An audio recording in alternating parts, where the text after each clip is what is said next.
ஷா நம்ம கல்யாணம் பண்ணிக்கலாமா? இத்தனை வருஷமா ஃப்ரெண்ட்ஸாக இருந்துட்டு திடீர்னு லவ்னா பார்க்குறவங்களாம் என்னடி நினைப்பாங்க? டேய், நம்ம 4th ஸ்டாண்டர்ட்ல இருந்து ஃப்ரெண்ட்ஸ் தான். அப்படின்னு பார்த்தா உன்னை விட அதிகமா என்னை யாரும் லவ் பண்ண முடியாது. நீ சொன்ன எல்லா ஃபீலிங்ஸும் எல்லா பெஸ்ட் ஃப்ரெண்ட்டையும் வரதா செய்யும். அதுக்குன்னு எல்லா ஃப்ரெண்டையும் கல்யாணம் பண்ணிக்க முடியுமா? நம்ம கடைசி வரைக்கும் ஃப்ரெண்ட்ஸாகவே இருக்கலாம்டி. சரி, சாப்பிடு.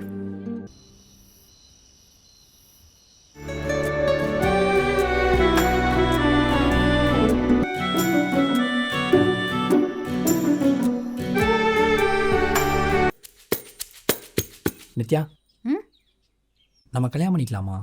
we are just friends டா. கல்யாணத்துக்கு அப்புறம் கூட ஃப்ரெண்ட்ஸாகவே இருக்கலாம்டி. உன்னை விட என்னை யாரும் நல்லா பார்த்துக்கவும் முடியாது, என்னை அதிகமாக லவ் பண்ணவும் முடியாது. ஷூரா? ஷுவர்டி. இது புரியறதுக்கு உனக்கு இத்தனை நாள் ஆச்சாடா? ஸோ இந்த வீடியோ ஃபுல்லாக பார்க்கணுமா கீழே இருக்க ப்ளே பட்டனை கிளிக் பண்ணி ஃபுல்லாக பாருங்கள்.